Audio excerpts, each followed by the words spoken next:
नमस्कार, जय हिंद दोस्तों। स्वागत है आप सभी का द जीएस कंप्यूटर पे। मैं राघव और आज हम जुड़ चुके हैं एक ऐसे विषय पर चर्चा करने के लिए जो बहुत ही राहत देने वाली खबर है।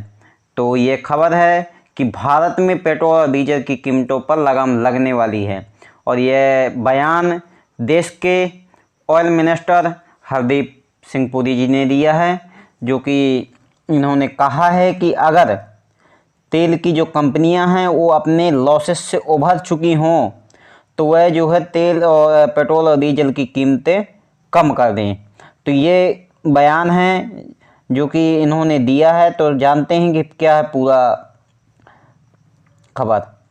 तो यहाँ आप दे सकते हैं द इकोनॉमिक्स टाइम की खबर है कि जहाँ लिखा है कि हरदीप पुरी जी ने ऑयल कंपनी से कहा है कि हमें आशा है कि वो अपने लॉस से उभर चुकी हैं, तो पेट्रोल और डीजल की जो है प्राइस कम कर दें। यहाँ एक चीज़ निकल के आ रही है कि ये तो एक मंत्री हैं, तो इन्हें आशा क्यों? भैया ये मंत्री ना तो सीधा ये बोल भी सकते हैं कि ऐसा है कि आपकी जो कंपनियां हैं वो लॉसेस से उभर चुकी हैं, तो आप जो है पेट्रोल और डीजल के रेट कम कर दीजिए। लेकिन इन्हें उम्मीद क्यों है? तो जब इस तरह की जो खबर आती है कि पेट्रोल और डीजल के रेट कम होने वाले हैं, तो हम सभी का जो है एक और ध्यान चला जाता है आगामी आने वाले 9 राज्यों के चुनाव की ओर। तो कहीं ऐसा तो नहीं है कि चुनाव की वजह से पेट्रोल डीजल की रेट कम हो रहे हैं ताकि गवर्नमेंट को फ़ायदा हो? तो ये कई सारे चीज़ें हैं। तो अपन को यहीं पे दिमाग में आ रहा है कि इन्हें आशा क्यों है। तो हालांकि बात ये है कि पहले जो है सरकार 2010 के पहले जो है सरकार जो पूरी तरीके से ऑयल को जो है ऑयल कंपनियों को ऑयल के रेट को कंट्रोल करती थी। लेकिन 2010 के बाद पेट्रोल के जो है रेट कंपनियां जो तय करती हैं। सरकार ने जो है जिम्मेदारी कंपनियों को दे दी है, क्योंकि इसमें जो डेली के जो अब अप डाउन रेट होते हैं। आप लोग देखते होंगे पेट्रोल पंप में कि आज 108 है तो कल 109, परसों 110। तो ये सारी चीज़ें रहती हैं। तो इसलिए जो सरकार ने नियंत्रण पूरी तरीके से कंपनी को दे दिया। हाँ, और उसके बाद डीजल में भी सरकार ने 2014 में जो है दे दिया कंपनियों की कंपनियां खुद अपना जो है रेट तय करेंगी। तो ये सारी चीज़ें हैं, तो सरकार उसमें नहीं कर सकती। लेकिन अब यहाँ पे एक चीज़ ये है कि भाई हालांकि इसमें जो है सरकार को बहुत ज़्यादा फायदा होता है इनमें। तो क्योंकि सरकार के पास जो टैक्स जाता है केंद्र सरकार के पास एक्साइज ड्यूटी के रूप में और राज्य सरकारों के पास जो है वैट के रूप में, तो ये सारी चीज़ें हैं। तो अपन यहाँ देख सकते हैं कि अभी जो है हमारे जो ये हैं ऑयल मंत्री जो हैं हरदीप सिंह पुरी जी, ये जो है पिछले दिनों में जो है वाराणसी गए थे, जिसका और वाराणसी में जो है बाबा विश्वनाथ के दर्शन किए थे। तो इन्होंने बाबा विश्वनाथ कॉरिडोर का जो है लोकार्पण माननीय प्रधानमंत्री जी ने किया है, जहां उन्होंने कहा है कि केंद्र सरकार के पेट्रोलियम मंत्री ने कहा है कि तेल कंपनियों से कि अंतर्राष्ट्रीय बाजार में तेल की कीमतें अब स्थिर हैं, स्थायी हैं। कंपनियों का घाटा भी पूरा हो गया, इसलिए अब कीमतें घटनी चाहिए। तो एक प्रकार से इन्होंने अपना बयान दिया है। तो अब ये पता नहीं क्या है, लेकिन अब एक ये भी है कि जब भाई वो जब रेट महंगे थे तो महंगे करके क्यों नहीं तेल हमारे तक आम आदमी तक पहुंचाया गया, कम करके क्यों पहुंचाया गया है? तो यहाँ पे ये भी आता है ना कि कहीं ना कहीं सरकार का इसमें जो कंट्रोल अभी भी है। तो सरकार ने तो कंपनियों से यही कहा होगा कि आप ऐसा है कि महंगे दाम में तेल खरीदिए, लेकिन आपको जो है जनता तक जो सस्ते दामों में पहुँचाना है, इसलिए वो घाटे में गई। नहीं, घाटे में क्यों जाएंगी? घाटे में तो तभी गई ना जब उन्होंने महंगे दाम में खरीदा और सस्ते दाम में पहुँचाया। तो यहाँ कहीं ना कहीं सरकार का योगदान है। और इसके बाद अब आप इनडायरेक्ट कहीं ना कहीं यही है कि सरकार भी इनडायरेक्ट ही कह रही है कि आप कम कर दीजिए। तो हो सकता है कि ये एक संयोग टाइप में हो जाए कि वो कम भी कर दें, तो बाद में यही कहेंगे कि हमारा बयान अपना है और इसका जो है तेल कंपनियों से हमारा कोई लेना देना नहीं है। हालांकि वो अगर कम कर देने इससे अच्छी कोई बात नहीं है। तो कई प्रकार के मत हैं सरकार के। यहाँ अपन देख सकते हैं कि ऑयल कंपनियां जो हैं पेट्रोल डीजल के जो है दाम कीमतें तय करती हैं। तो ये आप यहाँ देख सकते हैं जून 2010 तक जो सरकार पेट्रोल की कीमतें निर्धारित करती थी और हर 15 दिन में इसे बदला जाता था। तो हमने बताया डेली अप डाउन होता था। तो इसलिए 26 जून 2010 के बाद सरकार ने पेट्रोल की कीमतों का निर्धारण तेल कंपनियों के ऊपर छोड़ दिया। तो ये सारी चीज़ें हैं। इसी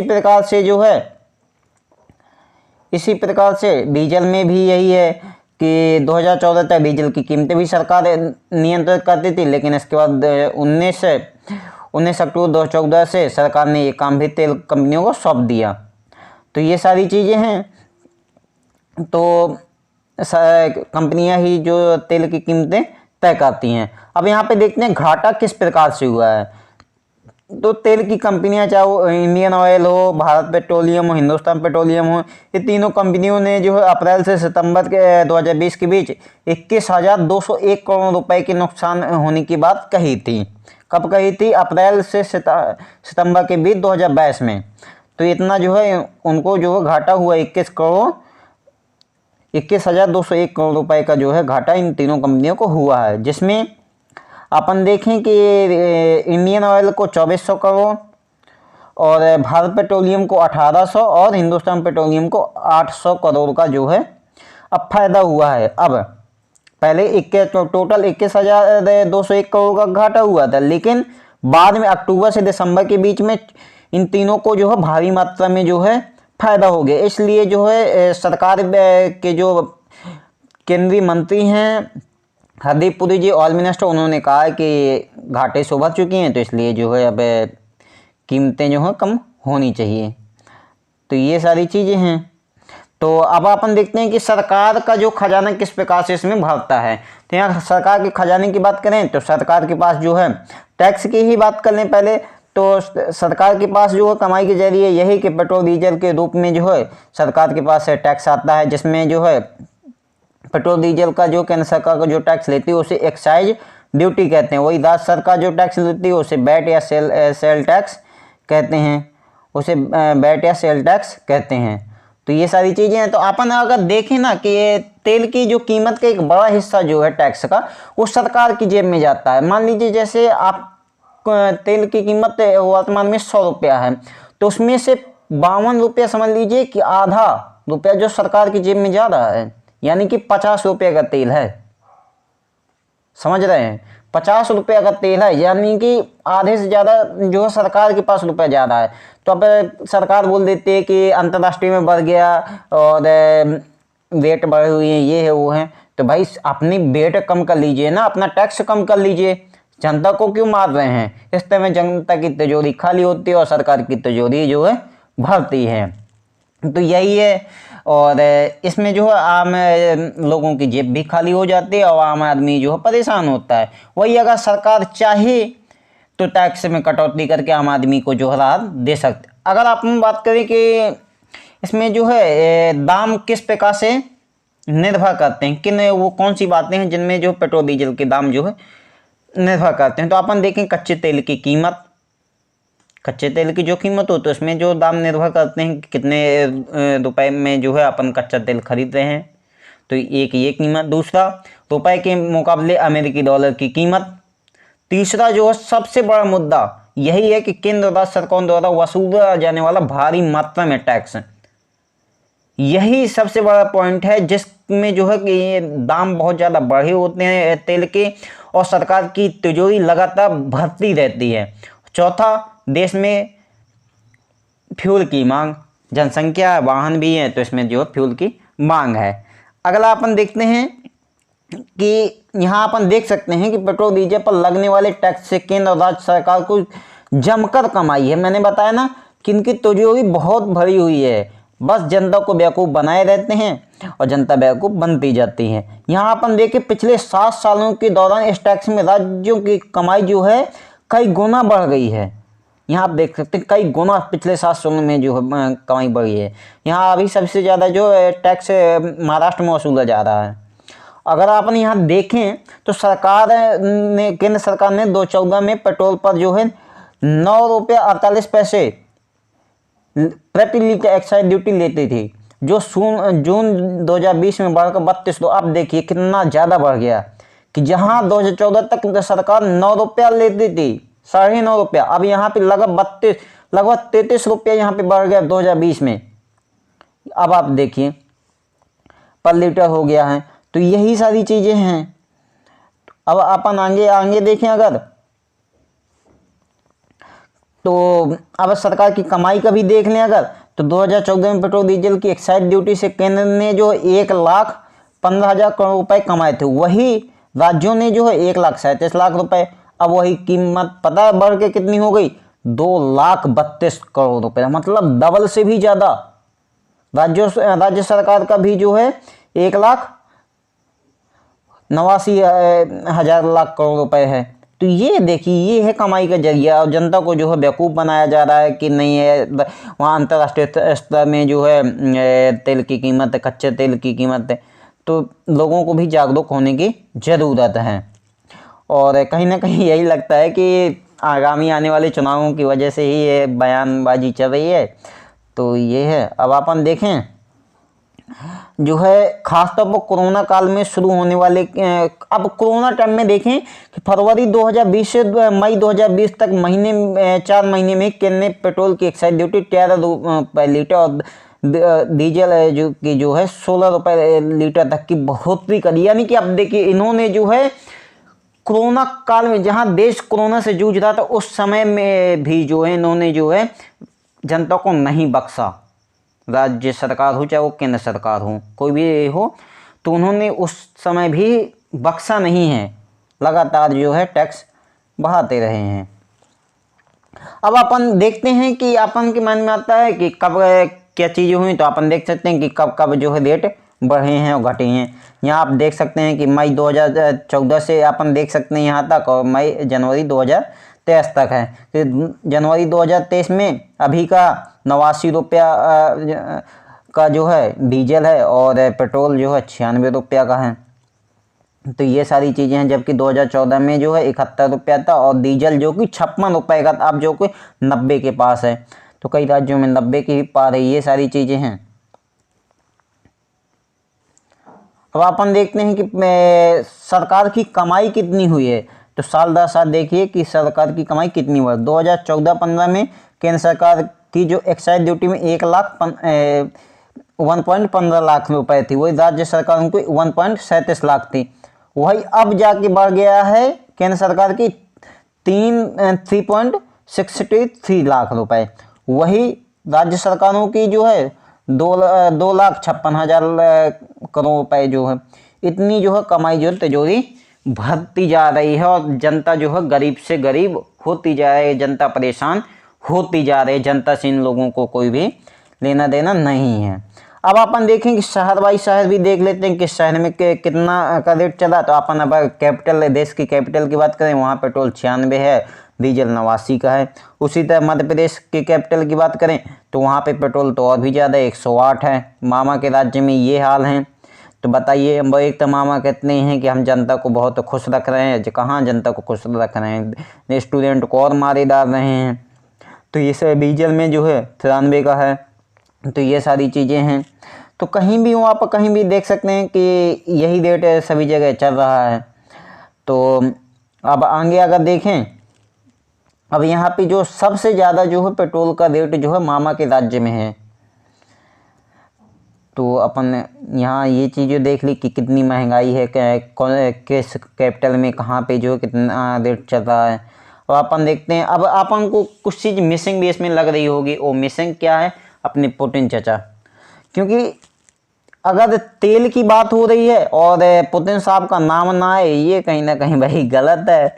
तो इनका भी नाम आना चाहिए, क्योंकि अब जो है हम अपनी जो है अपनी ज़रूरत का 25% तो इन्हीं से खरीदते हैं, और इन्होंने यही हमें एक्सपोर्ट करते हैं, हम इनसे इंपोर्ट करते हैं। तो अगर तेल की बात चल रही हो और पुतिन चाचा का नाम ना है, रूस का नाम ना है, तो कहाँ ये चर्चा जो है खबर समाप्ति नहीं होती है। तो अपन यहाँ देखते हैं रूस से अपन कितना कैसे किस प्रकार से खरीदते हैं। तो यहाँ अपन देखें कि सितंबर 2022 में 8,76,396 बैरल प्रतिदिन खरीदे रहे थे, जबकि वही बढ़ के दिसंबर में 11,90,000 पहुँच गया प्रतिदिन। तो इसी की वजह से यूरोपीय देश जो हैं भारत से खपा है कि भारत रूस से इतना ज़्यादा इम्पोर्ट कर रहा है तेल, हमसे नहीं ले रहा ये हो। तो अपने जो विदेश मंत्री हैं उनसे सवाल भी किया गया था, तो उन्होंने कहा था जितना जो है यूरोप कंट्रियां जो है तेल रूस से खरीदती हैं उतना जो है भारत का एक दिन का नहीं है जितना जो है यूरोप एक दोपहर में खरीद लेती है, एक पहर में खरीद लेती है। उन्होंने यही कहा था। तो सही बात है भाई, तुम रूस से खरीदो, हमें रूस से मना करते हो, तो ये कहीं ना कहीं गलत है। वैसे भी भारत की पॉलिसी अब बहुत ही खतरनाक है, तो सबको चुन चुन के जवाब दिया जाएगा, चाहे वो पाकिस्तान हो, चाहे वो चीन हो, चाहे वो अमेरिका हो। तो आपने यहाँ देखें रूस से जो है दिसंबर 2022 में भारतीय तेल कंपनियों ने सबसे ज़्यादा क्रूड ऑयल जो है रूस से ही खरीदा। इससे पहले अक्टूबर और नवंबर में भी रूस से ही सबसे ज़्यादा तेल भारत आया था। तो भारत का जो है एक पुराना साथी है और भारत सबसे ज़्यादा जो रूस से जो तेल खरीदता आ रहा है। एक एनर्जी कार्गो के मुताबिक अगर देखें दिसंबर में भारत ने हर दिन औसतन 11,90,000 बैरल क्रूड तेल रूस से खरीदा। इससे एक साल पहले दिसंबर 2021 में भारत जो है प्रतिदिन कितना खरीदते 36,255, वही जाके बढ़ गया 11 लाख, यानी कि 32 गुना की बढ़ोतरी हो गई सिर्फ एक साल में। तो ये बहुत ही बढ़िया। रूस ने हमें जो है सस्ते दाम में भी तेल दिया, वो उसको ज़रूरत भी थी कहीं ना कहीं। अगर देखिए यूक्रेन से युद्ध भी लगा था तो उसकी सहायता भी, रुपए की भी जरूरत थी, सब कुछ था, तो इसलिए भारत को जो उसने जो है सस्ते दामों में भी दिया। तो भारत अब अपनी ज़रूरत का जो 25% तेल जो है इसी से खरीदता है। भारत जो है रूस का सबसे बड़ा वो है निर्यातक भी है। और भारत रूस अक्टूबर में रूस ने जो भारत को तेल बेचने के मामले में इराक और सऊदी अरब को ही पीछे कर दिया है। तो इस तरह से देखें तो भारत जो है रूस का तेल खरीदने वाला सबसे बड़ा जो है खरीदार भी बन गया है। पहले इराक और सऊदी अरब थे, लेकिन अब जो भारत हो चुका है। अब आगे देखें तो दिसंबर 2022 में इंटरनेशनल मार्केट में क्रूड ऑयल की कीमत $70 प्रति बैरल है। वहीं फाइनेंशियल टाइम्स ने अपनी रिपोर्ट में दावा किया था कि रूस करीब $60 प्रति बैरल के हिसाब से भारत को तेल बेच रहा है, यानी कि जो है इंटरनेशनल मार्केट में $70 है और रूस भारत को $60 यानी कि कम करके दे रहा है। तो भाई हमारा मित्र है, हम चाहे उससे फ्री में ले आएँ, तो बाकियों के पेट में दर्द क्यों हो रहा है।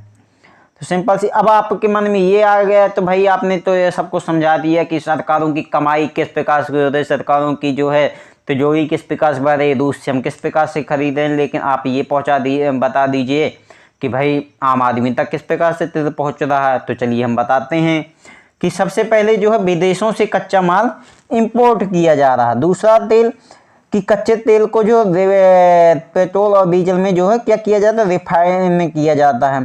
तीसरा जो है कंपनियां अपना प्रॉफिट बनाती हैं, पेट्रोल पंप तक पहुंचाती हैं। पेट्रोल पंप अपना कमीशन बनाता है। अब जो है पेट्रोल पंप अपना कमीशन बनाता है, फिर इसके बाद जो खरीदार होते हैं जैसे हम और आप हैं वो को खरीदते हैं, तो उसमें जो है पूरे टैक्स के साथ खरीदते हैं कि राज्य सरकार की उसमें कितना मिलेगा और केंद्र सरकार को कितना टैक्स मिलेगा। ये सब मिला के जो पहुँच जाता है 100 के पार, जिसमें जो है आम जनता जो है परेशान रहता है और सरकारें जो है मस्त रहती हैं। तो यही है, और जनता को बोल देते हैं कि जनता जनार्दन है, लेकिन जनता जनार्दन तो भाई जनता को लूटा यहाँ जा रहा है। तो यही सारी चीज़ें थी आज के सेशन में कि अब देखते हैं कि सरकारें क्या करती हैं, सरकारें जो है कम करती हैं या नहीं करती हैं, और क्या है इनके बयान के जो है मतलब क्या है, क्या ये संयोग मात्र रहेगा कि कम हो जाएगा। और कहीं ना कहीं हमें भी यही लगता है कि जो आगामी आने वाले चुनाव हो, चाहे मध्य प्रदेश में हो, राजस्थान हो, छत्तीसगढ़ हो, तो इस प्रकार से 9 राज्यों में चुनाव भी आने वाले हैं। तो हो सकता है कि चुनाव के दिन मद्देनज़र रखते हुए सरकार ये कह रही हो कि भाई कम कर दीजिए, क्यों जनता को परेशान कर रहे हैं। तो यही बाद में हो सकता है तो यही बोल रहे हैं, जिस प्रकार जो टीवी सीरियल में आता है ना, इस धारावाहिक के सभी पात्र काल्पनिक हैं। तो वही है कि भाई हमारे इससे कोई लेना देना नहीं, उन्होंने कम कर दिया सो कर दिया है, हमने तो ऐसे भी कंपनियों के ऊपर ही सब छोड़ रखा था। तो कहीं ना कहीं ये अप्रत्यक्ष तरीके से इनका बयान है। और हमारा तो जिस प्रकार से हमने एनालाइज किया, समझा, तो यही है कि सरकार का जो अभी भी इसमें कंट्रोल है। तो देखते हैं कि सरकार क्या करती है क्या और किस प्रकार से राहत मिलता हमें तो भाई अपने फ़ायदे से मतलब है, अगर कम हो जा रहा तो इससे अच्छी क्या बात होती है। तो देखते हैं क्या होता है। तब तक के लिए अगर जिसने भी इस चैनल को सब्सक्राइब नहीं किया तो सब्सक्राइब का आपके राइट कॉर्नर में यार सब्सक्राइबर का बटन है, सब्सक्राइब कर दीजिए। चैनल को सब्सक्राइब करने के बाद सेशन को लाइक कर दीजिए।